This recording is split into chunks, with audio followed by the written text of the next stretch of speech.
নমস্কার, কেমন আছেন সবাই? ঐশীস লাইফস্টাইলে আপনাদের স্বাগত জানাই। তো এই ব্লগটা আমার আগের দিন থেকে শ্যুট করা। আসলে আগের দিনে অ্যাসেজ কিছু হয়নি, খুবই ছোট ব্লগ বলে আমি আপলোড করতে পারিনি। তো এটা আগের দিন সন্ধেবেলা থেকে শ্যুট করা। এখানে আমি যাচ্ছিলাম, কিছু কাজ ছিল, তার জন্য আমি একটু ডানলপ যাচ্ছিলাম। তো সবাই বিজি, যথারীতি বাবাও বিজি, তো কেউ নিয়ে যেতে পারেনি। তো আমি এখানে একটা র্যাপিডো বুক করেছিলাম, আর সেই র্যাপিডো বুক করে আমি ডানলপের দিকে রওনা দিলাম। আসলে ডানলপে যাওয়ার কারণটা হচ্ছে আমার দু একটা কাজ আছে। তার মধ্যে একটা কাজ হচ্ছে বোনের কিছু documents PDF file print out করানোর আছে, আর দ্বিতীয় কাজ হচ্ছে আমার কেকের কিছু জিনিসপত্র র মেটেরিয়ালস কেনার আছে একটা অর্ডারের জন্য। তো চলো দেখো, কথা বলতে বলতে কিন্তু আমি ডানলপের সিগন্যাল পর্যন্ত চলে এসেছি। আর একটুখানি গিয়ে ভেতরে যাওয়া যাক। তোমাদের একটা ছোট্ট স্নিক পিক শেয়ার করছি দোকানটি। এই দোকান থেকেই আমি কিন্তু আমার কেকের সমস্ত র মেটেরিয়ালস নিয়ে থাকি। এখানে ফোন নাম্বার দেওয়া আছে, আপনি চাইলে যোগাযোগ করতে পারেন, যেতে পারেন। মোটামুটি ঠিকঠাক আপনার মাল আপনি পেয়ে যাবেন, র মেটেরিয়ালস। তারপরে এখানে আমার প্রিন্ট আউটও বোনের করানো হয়ে গেছে। আর ফর্চুনেটলি আমি যেনাকে রাইড বুক করে এসছিলাম যার, তো ফর্চুনেটলি তারই রাইড আবার নেক্সট টাইম বুক করাতে উনি ছিলেন। তো আমার ভালো হলো, উনি খুব ভালো ছিলেন, ড্রাইভারটি খুবই হাম্বল ছিলেন, খুবই ভালো ছিলেন। তো আমারও একটু সুবিধা হলো, আমি ওনার বাইকে করেই ওয়াপস রিটার্ন টু মাই প্যাভিলিয়ন। তো এখানে দেখো, এখানে অনেক দোকান। ডানলপ না, আমার একসময় স্কুলের রাস্তা হতো, কারণ কি আমি পড়তাম খালসাতে। তো এখানে তখন এত জমজমাট ছিল না। ডানলপ সবসময় জমজমাট ছিল, বাট এতটা নয়। এখন ভীষণ এত দোকানপাট, একদম চকচক করে ডানলপ গেলে। তার মধ্যে দেখো ওই পারে রোড ক্রস করবো, আর ভীষণ জ্যাম ছিল। তো সেই জ্যাম পেরিয়ে আমি কিন্তু আমার বাড়ির দিকে চলে এসেছি। চলো তোমাদের বাড়ি গিয়ে কি কি কিনলাম সবটা শেয়ার করছি। সেরকম অ্যাসেজ সেরকম বেশি কিছু কিনিনি, খুবই কয়েকটা জিনিস। এরকম একটা হচ্ছে টপার, দুটো কেক বোর্ড, দুটো বক্স, দুটো নাইফ, একটা মেলো রয়্যালের ডাক কম্পাউন্ড, 3টে চকলেট বক্স যেখানে চকলেট বানানো যায়, এই কিনেছি। তারপরে রাত্রিরে অ্যাসেজ কিছু ডিনার হয়নি, ছিল একটু কর্ন পনির স্যালাড, এটা ভেজ, পুরোটাই ভেজ ছিল উইদাউট অনিয়ন। আর বাবা মারা একটু মিষ্টি খেয়েছিল, আমি আগের দিন এনেছিলাম ল্যাংচা, তোমাদের বলেছি। আর ছিল হচ্ছে আমুলের ভ্যানিলা গোল্ড আইসক্রিম, একটা ব্লিঙ্কিট অর্ডার করেছি আমরা, এইটা দিয়েই আজকে ডিনার কমপ্লিট করেছি। তারপরে এটা হচ্ছে পরের দিন সকালের ক্লিপ। আমি কেকটা বানানোর জন্য প্রিপারেশন নিয়ে কিন্তু কেকটা বেক করতে বসিয়ে রেডি হয়ে নিয়েছি। যাব, একটু কাজ আছে সাইবার ক্যাফেতে। কি কাজ আছে সেটা হচ্ছে, আমি অ্যাকচুয়ালি বাড়িতে পাসপোর্ট বানানোর জন্য অ্যাপ্লাই করছিলাম। তো অনেক কিছু আছে যেটা আমার মিসপ্লেস হয়ে যাচ্ছে। তো আমি ভাবলাম এই সব বিষয় না, একটু সিনসিয়ারলি কাজ করাটাই ভালো। তো আমি ওর জন্য একটা সাইবার ক্যাফেতে কল করলাম, তো ওখানেই এখন যাচ্ছি। আমি এখান থেকে হেঁটে যাচ্ছি, বেশিক্ষণ নয়, মিনিট হেঁটে, পুরোটা হেঁটে গেলে অনেকক্ষণ লাগবে, মিনিট 20 তো লেগেই যাবে। কিন্তু যদি আমি এখান থেকে হেঁটে গিয়ে তারপরে টোটো ধরে নিয়েছি, তো মিনিট 15 আমার লেগেছে পৌঁছাতে। তো পৌঁছে গেছি একটা সাইবার ক্যাফেতে। এখান থেকে আমার বাবাও অনেক বাবার কাজ টাজ করে থাকে। এখানে সব রকম হয়, এয়ার টিকিট, কালার, আমি দেখাচ্ছি তোমাদের, এখানে সব কিছুই হয়। তো উনি ভদ্রলোক বসেছিলাম আমি অনেকক্ষণ, তো করে নিচ্ছিলেন কাজটা। তারপরে ওখানের কাজ হলো না, মানে হাফ ডান করে আমি বেরিয়ে গেছিলাম একটু চিকেন কিনতে। এখানে দেখছো, এখানে পাশেই একটা দোকান, ইনি খুব ভালো করে, মানে খুব ফ্রেশ চিকেনটা ছিল। তো এখানে আমি চিকেন কাটাটা দেখাচ্ছিলাম, তো এখানে চিকেন উনি কেটে দিয়ে দিলেন আমাকে। আমি নিয়ে আমার টুকটাক আরেকটু কিছু কাজ ছিল। ও আর হচ্ছে আমি কিছু রাখি কিনেছিলাম এখান থেকে, সেটা তোমাদের সাথে শেয়ার করিনি, আর রাখির ব্লগে কিন্তু আমি সেটা শেয়ার করব। এখানে মা বাড়িতে এসে দেখি বানাচ্ছে একটা ইয়াম্মি চিকেন প্রিপারেশন। তো জাস্ট ওটা একটু হালকা ফুলকা শ্যুট করছিলাম। পুরো ডিটেলসে ব্লগটা কিন্তু দেখতে হলে বা যদি চাও তাহলে আমি মাকে বলবো পরের রেসিপিটা আরেকবার বানাতে। এটা হচ্ছে গন্ধরাজ চিকেন, তার জন্য এখানে আমি একটা মায়ের জন্যই লেবু পেড়ে নিয়ে এসেছিলাম, তো সেটাই দেখাচ্ছিলাম।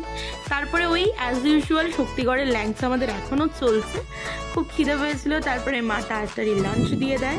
লাঞ্চে আজকে ছিল ভাত, ডাল, মাছ ভাজা আর পুঁই শাকের ঘন্ট করে নিয়ে আমি তাড়াতাড়ি করে বেবি শাওয়ারের কেক, কার বেবি শাওয়ার কি বৃত্তান্ত সেটা আসছে নেক্সট ব্লগে, শুধু কেকটা তোমার শেয়ার করলাম।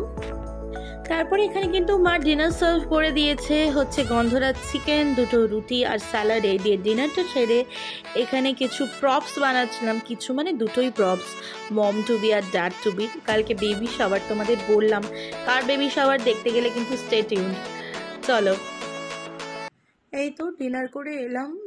কিছু কাজ ছিল, একটু সাবা কাফে গেছিলাম, তো কাজটা সব কিছু কমপ্লিট করে এলাম। এসে এখন একটু ব্লগ এডিট করছি, তারপরে রাতের বেলা বেরোবো। সব আপনাদের সাথে শেয়ার করব, যদি পসিবল হয় অবশ্যই করব শেয়ার। তার জন্য আপনাদের সাথে থাকতে হবে, পাশে থাকতে হবে। Stay tuned. এখন বাজে রাত 11টা। আমি আমার পাড়ার অবস্থাটা একটু দেখাচ্ছিলাম।